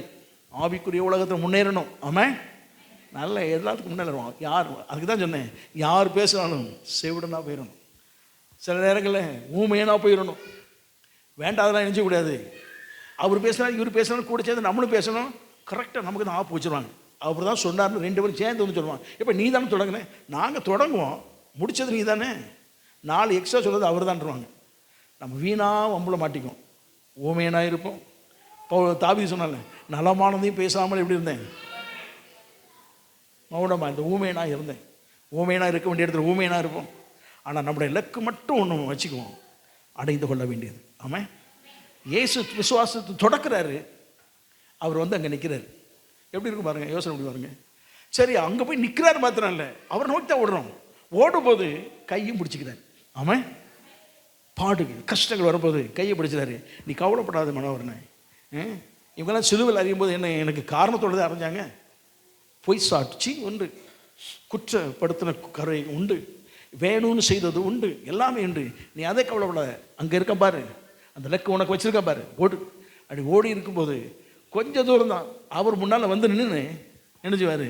நமக்கு கொடுக்க வேண்டிய பிரதிபலனை கையில் கொடுக்கக்கூடிய நிலையில் வந்து நிற்பார் அவர். ஆமாம், நாம் ஓடணும், அப்படி தான் ஓடணும். ஆமாம், நம்ம தொடக்கிறோம் அவர் தான், முடிவும் அவர் தான், நம்ம கூட வர்றவரும் அவர் தான். ஆகவே தான் அந்த கிறிஸ்தவ ஓட்டம் என்பது அற்புதமான ஒரு ஓட்டம். தடை தாண்டி ஓடுகிற அந்த ஓட்டத்தில் வெற்றிகரமாக ஓட்ட கற்று உதவி செய்யணும். ஆமாம், சரி. அது ஒன்று. லேக் ஆஃப் கிளாரிட்டி, தெளிவு இல்லாதது. எது இல்லாதது? ஒன்றுமே இல்லை, சும்மா வருவா போவாங்க, அப்படி தெளிவு இருக்காது. என்னத்துக்காக ஆண்டவர் நீங்கள் கிறிஸ்தவராக மாறுறது என்னதுக்குங்க அப்படின்னு ஒருத்தர் கேட்டான்னா அவனே நம்மளுக்கு சும்மாவே சொன்னான். இன்றைக்கும் சொல்லிட்டு இருக்கானுங்க, காசுக்கு வந்தானுங்க. ஏன்ட்ட ஒருத்தர் கேட்டார், உங்கள் சர்ச்சுக்கு கிறிஸ்தவ மருக்கு காசு எவ்வளோ வாங்கினீங்க? எங்கள் சர்ச்சுக்கு நீங்கள் வந்தால் நீங்கள் தான் காசு கொடுக்கணும். ஏங்க? அவங்களாம் அப்படி சொன்னாங்க, எங்கள் சர்ச்சுக்கு வந்தால் காணிக்கை எடுப்போம், நீங்கள் தான் என்ன செய்யணும், ஞானசானம் எடுக்கும்போது சொல்லிடுவோம், 10ல் 1 டைத்து என்ன செய்யணும், கொடுக்கணும். நீங்கள் சம்பாத்தியம் பண்ணதில் நீங்கள் உங்கள் கோயிலுக்கு போகும்போது 1 ரூபா போட்டிருப்பீங்க. இங்கெல்லாம் அந்த பிஸ்னஸ்லாம் கிடையாது, 1 ரூபாலும் போடக்கூடாது. ஏன் அப்படின்னா டைத்து கொடுக்கணும், காணிக்கை கொடுக்கணும். என்னது கொடுக்கணும்? ஊழியத்துக்கு செய்யணும்னு சொல்லி நாங்கள் கேட்போம், மிஷனரிக்கு அனுப்பணும், அது கேட்போம். அதுக்கெல்லாம் நீங்கள் என்ன செய்யணும், விருப்பப்பட்டால் கொடுக்கலாம், அது ஒன்று. ஆனால் நீங்கள் சொல்கிறீங்க பாருங்க, காசு கொடுத்து வாங்கணும். நாங்கள் காசு கேட்டு தான் வாங்குவோம். கிறிஸ்தவனாக மாற்றி என்ன வாங்குவோம், சர்ச்சுக்கு காசு வாங்குவோம். எப்படி வர்றது? அப்போ நீங்கள் கொடுத்து தான் இருக்கீங்களா? நாங்கள் கொடுத்து தான் இங்கே நல்ல சந்தோஷமாக இருக்கிறோம், எங்கள் ஆண்டவங்களை ஆசீர்வதிக்கிற சந்தோஷமாக இருக்கிறோம். அப்போ அவங்களாம் சொல்கிறாங்க கொடுத்து வாங்கினாங்க. கிறிஸ்தவ வாக்கில் கொடுத்து வாங்க மாட்டாங்க, வாங்குறது தான் கூப்பிட்டு வருவாங்க. அப்படியா? நான் இவ்வளோ நாள் அவங்க சொன்னது அப்படி தான் இருக்குன்னு. உங்களுக்கு கேட்பாங்க, எவ்வளோ கொடுத்து வாங்கினீங்கன்னா, அப்படிலாம் கிடையாது, அப்படிலாம் பதஷ்டப்படாதீங்க. கொடுத்தா தான் கிறிஸ்தவத்துக்குள்ளே வர முடியும், இல்லாட்ட வர முடியாது போ அப்படின்றீங்க. வந்தால் வரோம், வரட்ட போகிறேன்றீங்க. அப்போ தான் அவனுக்கு கேள்வி வரும், என்னடா கொடுக்கணும், உள்ளே வராமல் பாருங்க, கொடுக்க வச்சிடும் அவன். சரி, அப்போ அவன் என்ன அப்படின்னா, நீங்கள் ஏன் கிறிஸ்தவன் ஆனீங்க? விவரம் தெரியாமல் இருக்கக்கூடாது. என் தேவன் என்னை அழைத்தன ஒரு இலக்கு வைத்திருக்கிறார், ஒரு கோல் வைத்திருக்கிறார். ஒன்றுமே இல்லைனாலும் நான் இந்த பரம அழைப்பு பந்தயப்புறம்னு சொல்லப்படுது, அவருக்கான பிரயாசப்பட்டு பாடுபட்டு எல்லாம் வாழும்போது எனக்கு ஏற்ற பலனை அவர் கொடுப்பார். பலனை பெற்றுக்கணும். பலனை கொடுக்கலனாலும் பரலோக ராஜ்யத்தை கொடுக்கிறார். அதுக்காக தான் வந்திருக்கிறேன். ஆமாம், நித்திய ஜீவ வாழ்வை வாக்களித்திருக்கிறார். அந்த நித்திய ஜீவ வாழ்வு எனக்கு உண்டு, இயேசுவை பின்பற்றினால் உண்டு. பயந்துட்டு இருக்கக்கூடாது, கர்த்தருக்கு பயம் உண்டாவதாக. நான் ஒரு இடைத்தரல ஒரு வீட்டில் இருந்தோம். அந்த அம்மா அப்பவே சொல்லிச்சு, 1 லட்ச ரூபா கொடுத்தா நாங்கள் சர்ச்சுக்கு வரோம், நீங்கள் 1 லட்ச ரூபா கொடுத்தாலும் சர்ச்சுக்கே வேண்டாம் அப்படின்ட்டு. ஏன் இப்படி சொல்கிறீங்க? நீங்கள் என்ன 1 லட்ச ரூபா கொடுத்துட்டு 1000, அன்னைக்கு 10,000 ரூபாலாம் ரொம்ப பெருசு. அவங்க ஈஸியாக தான் 1 லட்ச ரூபா கொடுத்து நான் கஷ்டப்பட்டு நானே எங்கள் சர்ச்சுக்கு ஒன்றும் இல்லாமல் சர்ச்சில் வர்றதை வச்சு அட்ஜஸ்ட் பண்ணி நடந்துக்கிட்டு இருக்கோம். அது நான் 1 லட்ச ரூபா அவங்களுக்கு கொடுக்கணும். அந்த 1 லட்சம் இருந்தால் இந்த இடத்துல பெரிய இடமே வாங்கி முடிச்சிருப்பேன். அது 1 லட்ச ரூபா கொடுக்கணுமா அவங்களுக்கு சர்ச்சுக்கு? எதுக்கு? ஒன்றும் இல்லாமல் நான் நாளைக்கு சேரீ வாங்கி கொடுக்கணும், அவங்களுக்கு பிள்ளைகளுக்கு ட்ரெஸ் வாங்கி கொடுக்கணும், புருஷனுக்கு வேலை வாங்கி கொடுக்கணும், புருஷனுக்கு சாப்பாடுக்கு இல்லைன்னா நான் காசு கொடுக்கணும். இவ்வளோ கொடுக்க நான் எது கொடுக்கணும்? 1 லட்ச ரூபா கொடுக்கணும். வரவே வேண்டாம், நீ போங்க அப்படின்ட்டு. நிறைய உலகத்தில் அப்படி தான் இருப்பாங்க. ஆனால் நம்முடைய இலக்கு அவங்களை இப்படிலாம் கொண்டு வரணும் இல்லை, இயேசுவை பற்றி சொல்லணும், இயேசுவை பற்றி தெரியணும், பரலோக ராஜ்யத்தை பற்றி தெரியணும். அதுக்கு தான் நாங்கள் வாழ்கிறோம். ஆமாம், ஏன் கிறிஸ்தவத்தை வாழ்க்கணும் தான் அப்படி சொல்லணும், இலக்கு. அப்போ தெளிவு நமக்கு வேணும், கிளாரிட்டி. சொல்ல வேணும். Without a clean vision of what we want to achieve, we end up with goal that become vague and elusive. என்னன்னா, தெளிவான ஒரு தரிசனமோ தெளிவான ஒரு திட்டமோ நம்முடைய வாழ்க்கையில் அடைந்து கொள்ள வேண்டும் என்ற என்ன வாழ்க்கையில் இல்லைன்னா, அப்படி அடைந்து கொள்ளும் போது எதுனா ஒன்று வெறுமையாக இருக்கும், இல்லாட்ட தோல்வியாக இருக்கும், ஒன்றும் இல்லாமல் போகும், குழப்பமாக இருக்கும். நாம் எதை இருந்தாலும் நமக்கு கட்டாயம் எது வேணும்? ஒரு தரிசனத்துக்கு ஒரு தெளிவு வேணும். இருக்கு, எனக்கு வைக்கப்பட்டிருக்கு. ஒரு பிள்ளை வைக்கிறாங்க, சாப்பாடு முன்னால் வச்சுட்டு, சூப்பராக சாப்பாடு வச்சுட்டு, நீ இதை படிச்சுன்னா சாப்பாடு சாப்பிடு. அது கேக்கு வச்சுருக்கு, ஸ்வீட் வச்சுருக்கு. அந்த பிள்ளை ஸ்வீட் கேட்குது, இதை படி எடுத்துக்க அப்படின்னா 1 மணி நேரம் உட்காந்து படிக்கிற பிள்ளை 2 நிமிஷத்தில் படிச்சிடும். பார்த்துருக்கீங்களா? 2 நிமிஷத்தில். படிச்சியா இல்லையா? ஏற்கனவே படிச்சுட்டியா? அப்போ தான் படிச்சிருக்கோம். ஆனால் அது கோல் மைண்டில் என்ன வந்துட்டு அதை எப்படியாவது வாங்கிடணும். உட்காந்து கடை வாசிக்கும், மனப்பணும். அதுக்கு அந்த சக்தி இருக்குது, இல்லைன்னு இல்லை, அந்த எபிலிட்டி இருக்குது. ஆனால் அதை என்ன செய்யுதில்லை, அதே இதில் நல்ல முறையில் பயன்படுத்திட்டே வந்துன்னு வச்சுடுங்க, அந்த இலக்கு அது ஸ்டேட் லெவலில் டாப் 10 கட்டாயம் ஒன்றா என்ன செய்யும் இருக்கும். கர்த்தருக்கு மகிமை உண்டாவதாக. நாம் அதெல்லாம் அந்த பிள்ளைகள் அதெல்லாம் செய்வதில்லை. அதுக்கு என்ன, நாளைக்கு பரீட்சைக்கு நிறைய பேர் என்னைக்கு தான் படிப்பாங்க, இன்னைக்கு தான் படிக்கும்.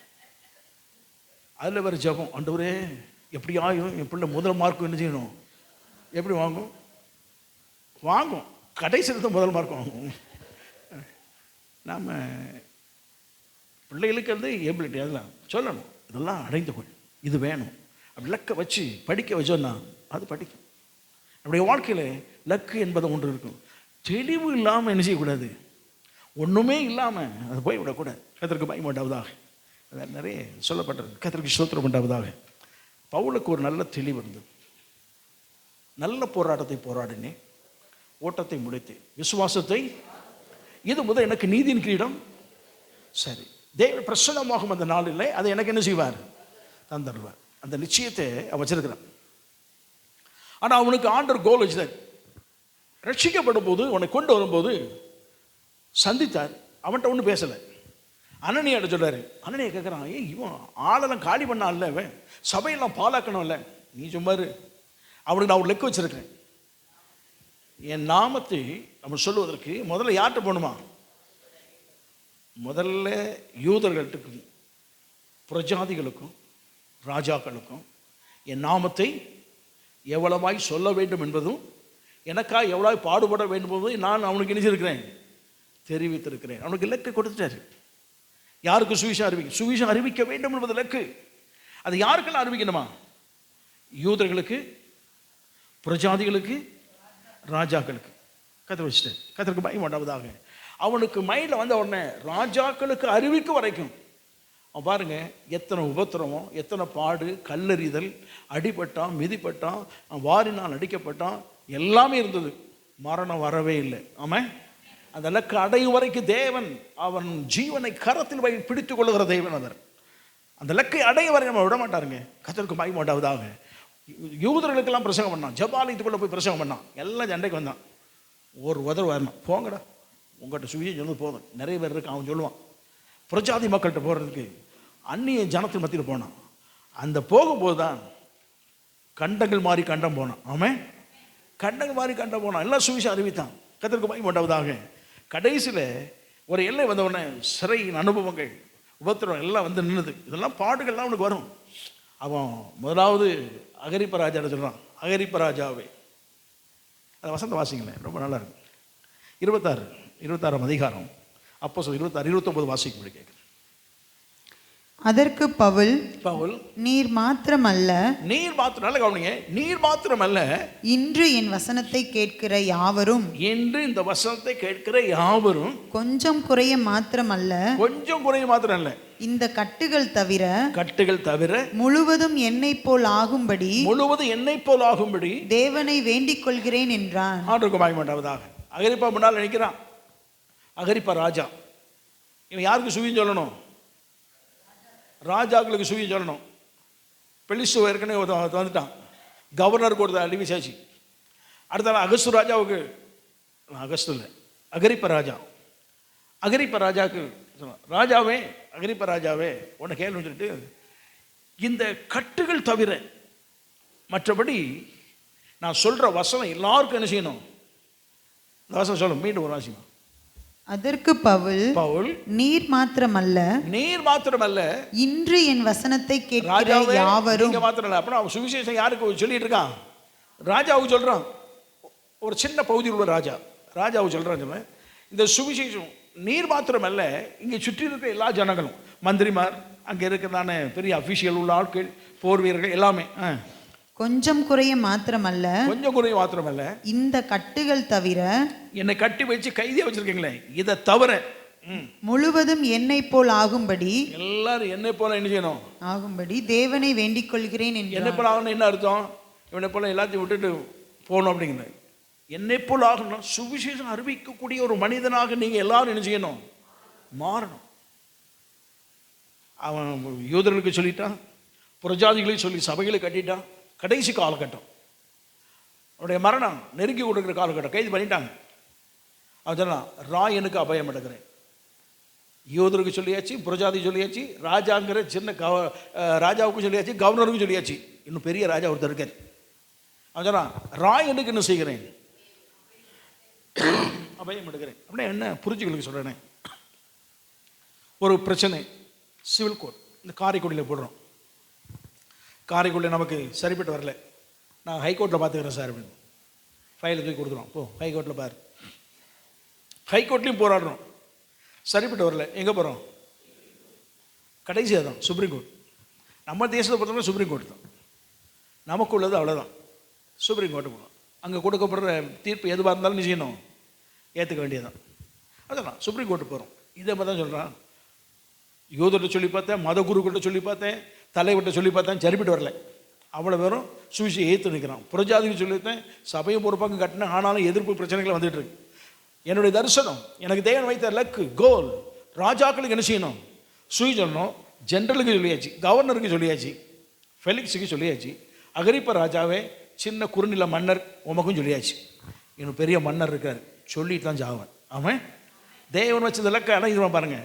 பிரயாணம் பண்ணுறான். பிரயாணம் பண்ணும்போது பாருங்க, வழியில் சுகமாக போய் சேர்ந்து நினைக்கிறீங்க, கப்பல் சேதம். கத்திற்கு வாங்கி கொண்டாவதாக கப்பல் உடஞ்சி மெலிதா தீவில் போனாங்க. பிறகு முன் செய்த அற்புதத்தினாலே ஒரு கப்பலே கொடுத்துட்டான், பொருட்கள் கொடுத்தாங்க. அங்கே ரோமில் போய் சேர்ந்தாச்சு. அங்கே நீரோ ராயன் இருக்கிறான், எல்லாம் கைதியெல்லாம் கொண்டு வந்துட்டு இருக்காங்க. அப்போ விசாரிப்பு அங்கே இருக்கணும். அப்போ உடனே போனவுடனே நீரோலாம் பார்க்க முடியாது. சரி, காவலில் வைட்டான். காவலில் வைத்தார்கள். அப்போ சொன்னபடி அதோட முடிஞ்சிருச்சு. காவலில் வைத்து சுவிசேஷம் நிச்சயம் தான் அறிவிச்சுட்டே இருக்கான்னு சொல்லி முடிச்சுட்டாங்க. ஏன்னா அந்த அறிவிப்பு இன்னும் என்ன செய்யுது, நடந்துகிட்டே இருக்குங்கிற ஒரு பக்கம் இருக்குது. இன்னொரு பக்கம் அவன் அங்கே இருந்து லெட்டர்லாம் எழுதுனான். தீமோத்தேயுக்கு எழுதுனான், நல்ல போராட்டத்தை ஓட்டத்தை முடித்து விசுவாசத்தை நீ நான் போயிடுவோம்ப்பா, நான் ஓட்டத்தை நினைச்சிட்டேன். இப்போ ராஜா விசாரிச்சார்னா மரணம் கட்டாயம். ஆனால் அவன் விசாரிக்க முன்னால் அவனை சும்மாவும் நானும் அனுப்ப மாட்டேன், சும்மா நினைக்க மாட்டேன், அனுப்ப மாட்டேன். நான் கட்டாயம் அவனுக்கு சொல்ல வேண்டிய சுவிசேஷம் சொல்லிடுவேன். அவனை கொண்டு நிப்பாட்டிட்டாங்க. நீரோராயனுக்கு முன்னால் நிப்பாட்டியாச்சு.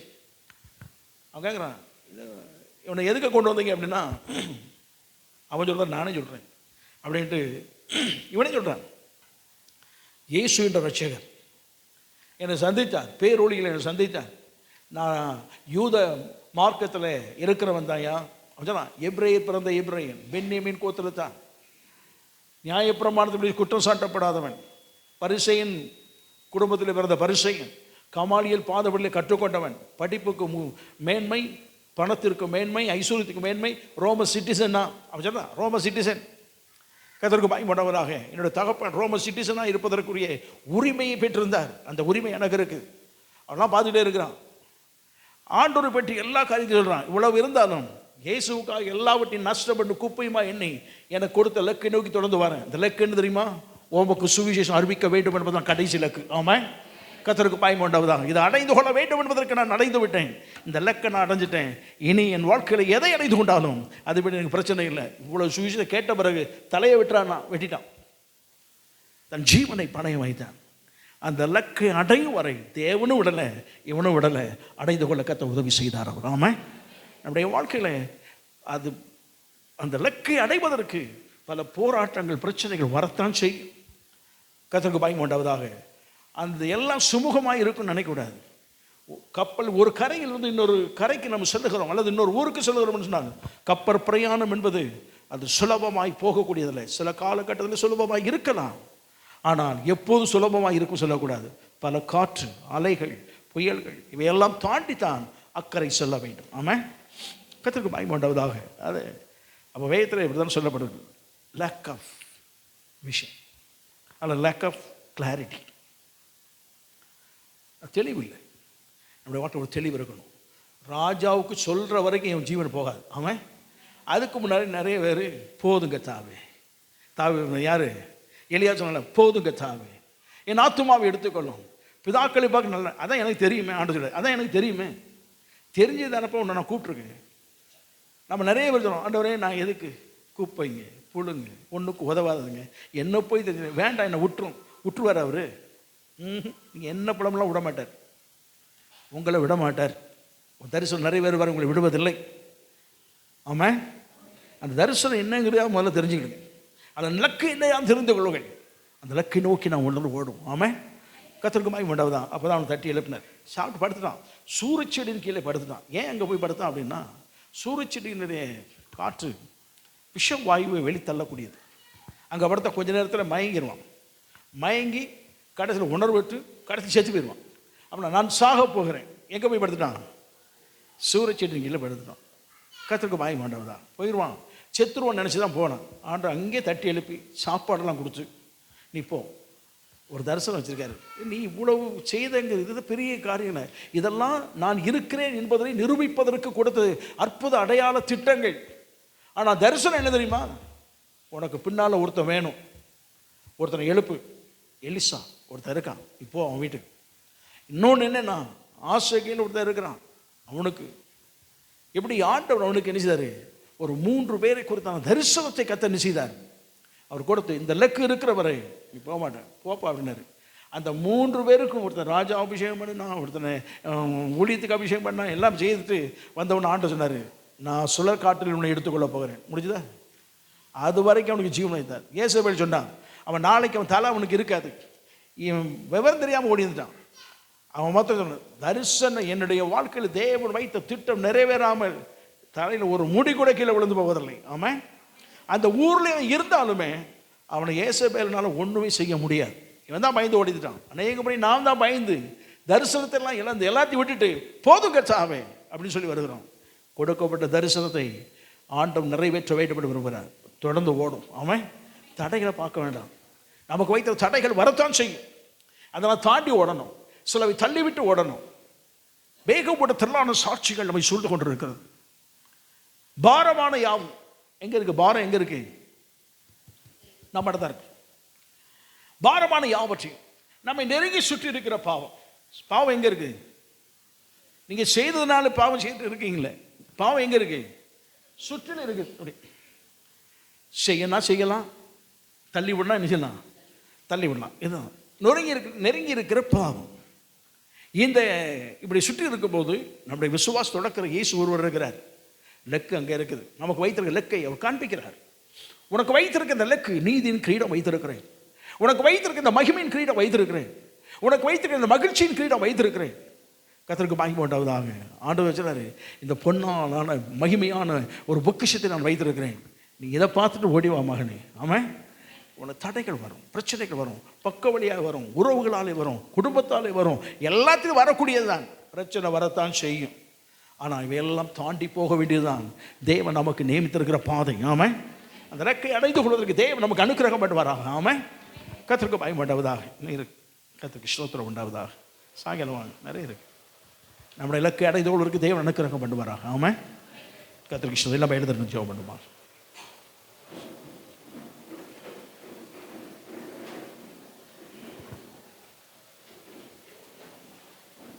Praise the Lord.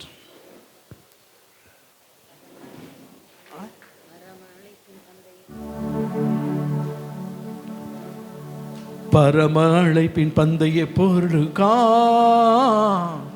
லக்கை நோக்கி ஓடுவீரே. பரம அழைப்பின் பந்தய பொருளுக்கா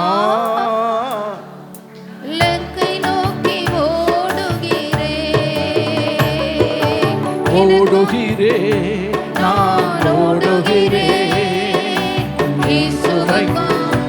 நான் ஓடுகிறே, ஓடுகிறே, நான் ஓடுகிறே, இயேசுவுக்காய் நான் ஓடுகிறே. அல்லேலூயா, அல்லேலூயா, அல்லேலூயா, அல்லேலூயா.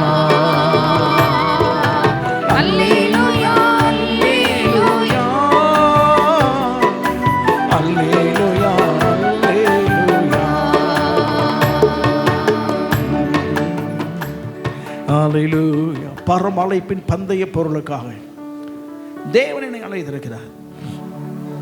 எனக்கு திட்டம் கொடுத்திருக்கிறார், நோக்கம் வைத்திருக்கிறார், எனக்கு லக்கு வைத்திருக்கிறார். அழைத்து கொள்வதற்கான ஓடுகிற பாதையில் எத்தனை இடையூறுகள் சத்ருவினாலோ மனிதர்களாலோ என்னுடைய வாழ்க்கையில் குடும்பத்தினாலோ உறவுகளினாலோ நண்பர்களினாலோ யாரால வந்தாலும் அதை தாண்டி ஓடுவதற்கு தேவன் நமக்கு அனுக்கிரகம் வேண்டுமாறாக. அடுத்த எனக்கு நோக்கி ஓடி வருகிறேன் ஐயா. ஓடி வருவதற்கு நல்ல பலனை கிருபை எங்களுக்கு தர வேண்டும். ஆலோசனையும் உம்முடைய கரங்களை பிடித்துக் கொள்ள வேண்டும். சின்னவைகளுக்காக சின்ன சின்ன பிரச்சனைகளுக்காக உண்மை விட்டு அங்கே ஓடிவிடக்கூடாது. ஆராதனை விட்டு ஓடிவிடக்கூடாது. ஜபத்தை விட்டு ஓடிவிடக்கூடாது. வேத வாசிப்பதை விட்டு ஓடிவிடக்கூடாது. ஐக்கியத்தை விட்டு ஓடிவிடக்கூடாது. உண்மை விட்டு ஓடிவிடக்கூடாது. இவை எல்லாம் அழிந்து போகக்கூடிய மறைந்து போகக்கூடியவைகள். நீர் ஒருவர் என்று நிலைத்திருக்கக்கூடியவரையா, அந்த நிலையான ஆசீர்வாதத்தை தேடி அந்த நித்திய ஜீவ வாழ்வு என்ற ஒன்றை தேடித்தான் எங்கள் வாழ்க்கையில் ஓடி வந்து கொண்டிருக்கிறோம். ஹல்லேலூயா. தேவனுடைய அற்புத கிரியை நடப்பிக்கப்படுவதாக. Price the lord. ஹல்லேலூயா. ஸ்தோத்திரம் ஆண்டவரே.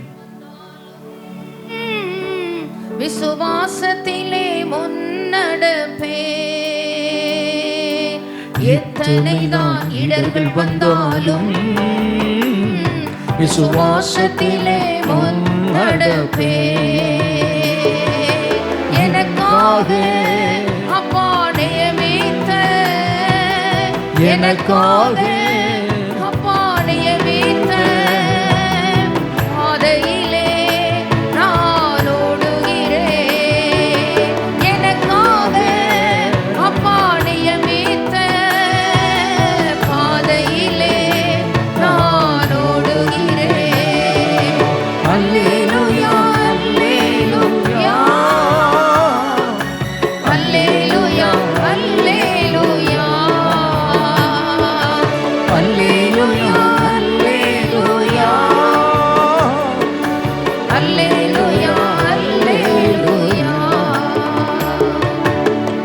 Price the lord. ஹல்லேலூயா.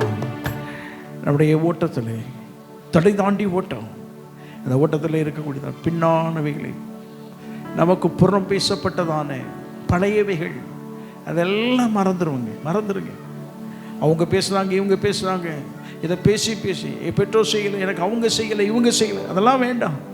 முன்னேறுவதற்கு தேவன் நமக்கு பலன் கொடுத்திருக்கிறார். நல்ல கை கால்களை கொடுத்திருக்கிறார். நல்ல சிந்தனை கொடுத்திருக்கிறார்.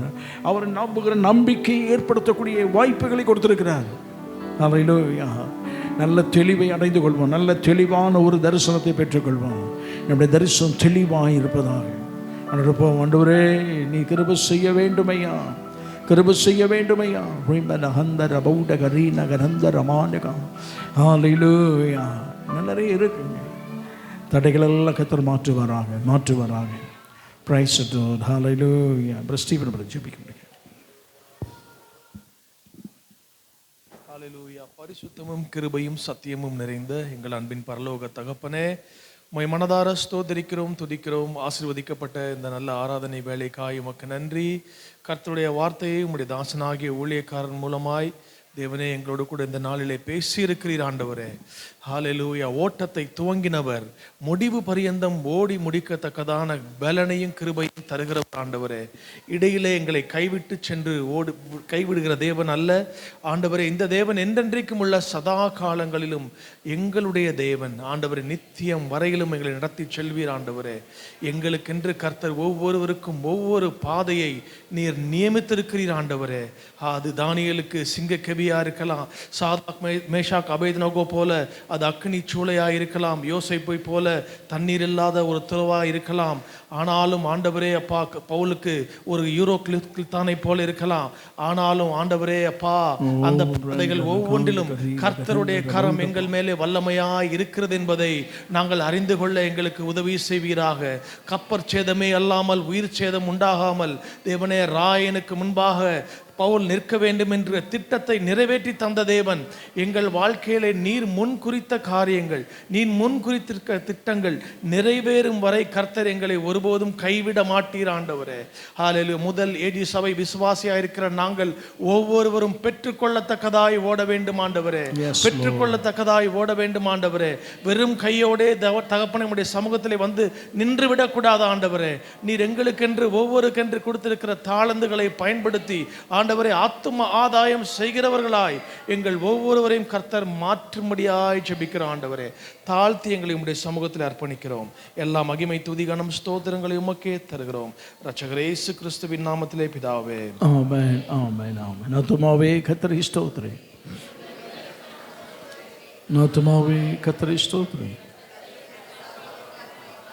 ஆமாம். நம்ம கர்த்தராக இருக்கிற இயேசு கிறிஸ்துவின் கிருபையும் பிதாவாகிய தேவனுடைய அன்பும் பரிசுத்த ஆவியானவருடைய அந்யோன்ய ஐக்கியம் கிருபை சமாதானம் சந்தோஷம் நாம் அனைவரோடும் இன்றும் என்றும் சதா காலம் இருப்பதாக. ஆமென். ஹல்லேலூயா, ஹல்லேலூயா, ஹல்லேலூயா.